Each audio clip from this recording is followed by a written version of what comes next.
Good morning and welcome to my class on CC4, the Prologue to Canterbury Tales, the Prologue to Wife of Bath's Tale, okay, which is in your syllabus.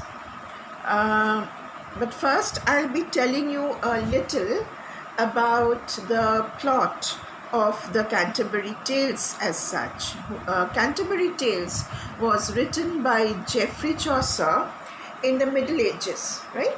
And first I must tell you about the prologue, about the plot of the Canterbury Tales, how it was planned, so that you can understand how the prologues came about, and then we come to the prologue of the Wife of Bath's Tale, which is in your syllabus. Now you see, the Chaucer had a general plan for the Canterbury Tales, which is clear from the prologue itself. The original plan was that each member of the company, there was a company of pilgrims who were going together to Canterbury. So the original plan was that each member of the company should tell 2 tales on the way to Canterbury and 2 more on the way back. That means 4 tales by each pilgrim. This meant that in all about 120 tales would be told by 30 or so pilgrims. There are, however, only 24 tales. Actually, Chaucer ended up Canterbury Tales with just 24 tales. So this plan did not work out, or rather it was not completed. It ended with 24 tales, or fragments of tales, which are now extant available in the series. Moreover, Chaucer seems to have changed his intentions regarding the scope of his plan as he went along. This is clear from the words of the host on 2 or 3 occasions. Okay, now the host is the one who actually suggests that they should be telling the tales on their way to Canterbury. The host is the host of the Tabard Inn. And he reminds the Franklin is one of the pilgrims, that at least a tale or 2 is expected from him.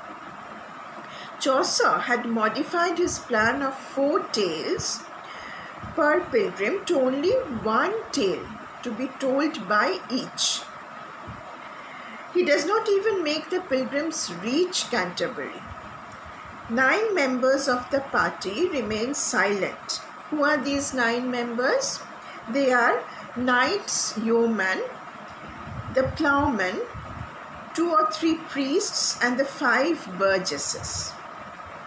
The monk relates tragedies. The parson preaches a sermon.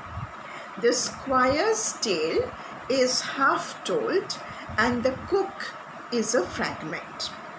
It thus seems that Chaucer, as he proceeded with his work, realized that his original plan of 4 stories per pilgrim was too lengthy, and that is why he cut down on the number. Now,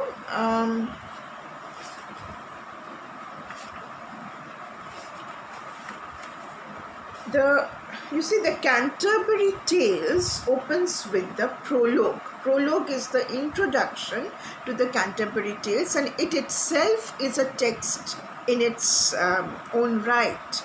It is a huge introduction, and it itself contains all the, introductory note about each of the pilgrims.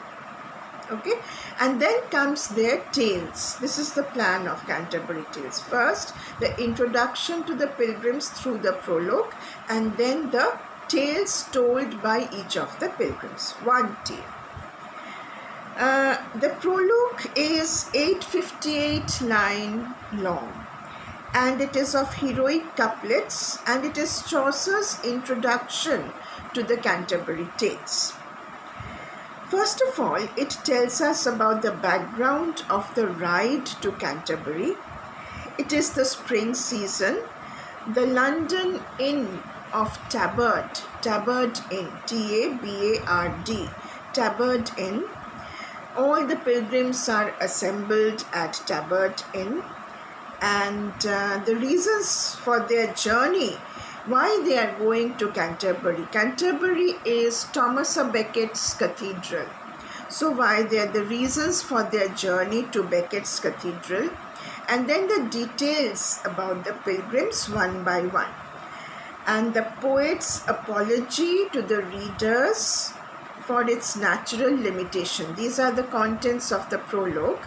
The poet's apology to the readers for his natural limitation.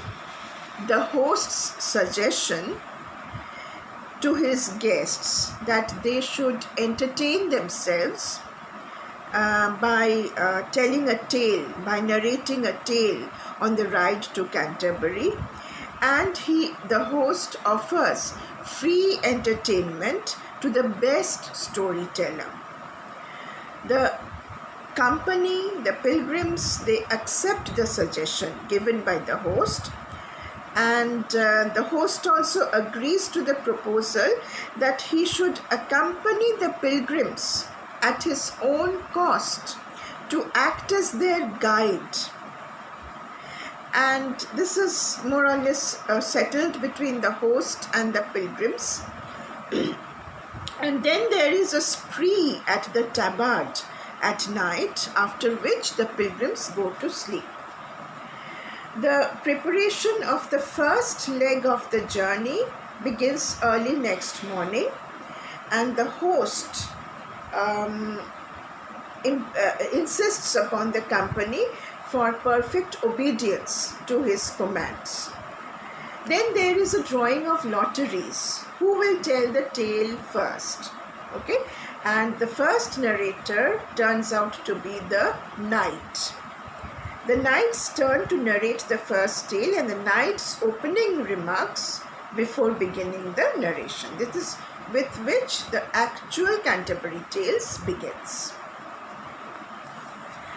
Right, so now we come to the prologue to Wife of Bath's tale, where the wife of Bath is introduced to the company, right, or to the readers. Okay, this is the prologue. A good wife was there of beside Bath. That means there was a good wife from near Bath. Bath was a fashionable resort at London, a very fashionable resort where rich people used to go and spend their vacations, and they used to cure their ailments of leg pains, etc., gout, etc., at the seaside resort of Bath. So a good wife was there of beside Bath, but she was somewhat deaf. She was somewhat deaf, and that was Cath. Of cloth making she had such an haunt. She was a little deaf, and that was a misfortune. She had a lot of skill, tremendous skill in cloth making, so much skill that she passed him of Ypres and of Gaunt. She surpassed the cloth makers, tailors of Ypres and Gaunt, which were two of the most famous and most well-known cloth makers of that time, tailors of that time. She happened to be surpassed them in skill. And in all the parish, wife ne was there known, that to the offering. This is Middle English, right? So the English will be a bit different. That to the offering before her should gone. There was no woman, in all the parish who should take precedence of her in giving alms at the offertory. Offertory means, at the parish church or parish donations. Whenever there were parish donations to be given or donations to be given to the church, the wife of Bath would be the first and the most generous giver of alms. And if anybody surpassed her in giving alms, she would be extremely angry. Right? So, and if they did certain, so wroth was she. If anybody did, to be sure, she was so angry that she would be out of all charity. She would stop all charitable donations. Her coverchiefs full fine weren of ground. I dost swear that weighed in 10 pound, that on a Sunday weren upon her heat. Her kerchiefs, coverchiefs, means her handkerchiefs, were of a very fine texture. And those which were upon her head on a Sunday, that is her headgear, the bonnet that she wore on her head, that was so heavy that it weighed 10 pounds. And her hosen weren of fine scarlet reed, full straitly tight, and shoes full moist and new. Her hose was of a fine scarlet colour and tightly tied up, tightly laced up, and her shoes were soft and new. Her face was bold and fair. Bold was her face and fair, and red of hue. That means her face was bold and fair and reddish in complexion. And she was a wealthy woman, she was a worthy woman all her life. As all her life she was a very respectable woman. And the next moment Chaucer says that husbands at church door she had 5. She was a very respectable woman, very wealthy, as you can understand from her attire. But she had 5 husbands, okay? She had 5 husbands without an other campaign in youth. But she says that she had 5 husbands at church door besides other company in her youth. But thereof needeth not to speak as now the, but thereof it needs not speak now. Let us not speak about it now. Okay, so very subtly Chaucer drops in this piece of information that the wife of Bath had 5 husbands and many other such male companions in her youth, but let us not talk about that, because we should keep her respectability in mind. And there had she been at Jerusalem, she had passed many a staunch stream. At Rome she had been, and at Boulogne, in Galice, at St. James, and at Cologne. She could much of wandering by the way. So she had been at Jerusalem. Now Jerusalem is the Holy Sepulchre at Jerusalem, which attracted the pilgrims. So she had been thrice at Jerusalem. How many times? 3 times at Jerusalem. And she had crossed many a foreign stream. Many a foreign stream she had crossed. She had been at Rome and at Boulogne and at the shrine of St. James in Galicia and at Cologne. So these are the pilgrimages which she had visited, and she was quite familiar with traveling along the road. She had visited these pilgrimages and now she was going to Canterbury. She was used to traveling to pilgrimages. But however, it must be kept in mind that the wife of Bath travelled or visited the shrines more out of a motive of pleasure than of devotion.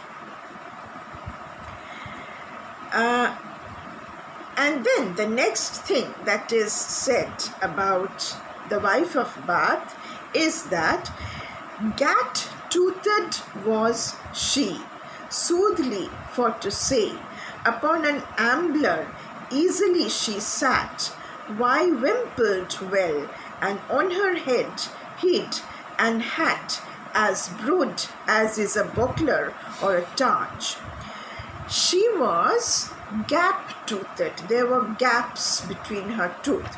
Now, this is a very significant description about the wife of Bath, which possibly implies that she had many husbands and she was good at marrying again and again, right?